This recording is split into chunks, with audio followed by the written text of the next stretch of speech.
તો અમે લાકડા કેમ લીધા ચાલો આગળ પટાવ તે પહેલાં વિડીયોને લાઈક શેર અને ફોલો કરી દેજો. અમે નીકળી જાય છે અજમલગઢ જવા માટે. તો તમે જોઈ શકો છો એના નજારા તે જોતા જોતા અમે નીકળ્યા છે અજમલગઢ. અને આ છે અમારે હીરો બેટે. અને તમે અહીંયાથી જોઈ શકો છો અજમલગઢનો નજારો. તે જોતા જોતા અમે પહોંચી જાય છે ઉપર. અને તમે જોઈ શકો છો અહીંયાથી તેલિયા ડેમનો નજારો. અમે બનાવવાનું ચાલુ કરી દઈશું પુલાવ. અમારે અમનભાઈ બનાવે છે ના લોકો જોયા કરશે. અને અમારું પુલાવ બની જાય છે પછી અમે લઈને નીકળી જાય છે જમવા માટે.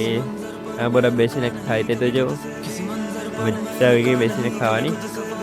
ને તમે એના એકવાર નજારા જોઈ લો એટલા મસ્ત વ્યૂ હતા ને એને પછી મજા આવી ગઈ. અને આકાનું સીન જોઈ લેવું એકવાર કોમેન્ટ જરૂર કરજો. ને અહીંયાથી દેખાય છે કેલિયા ડેમનો નજારો તમને બતાવું. આજે અજમલગઢથી દેખાય છે કેલિયા ડેમનો નજારો.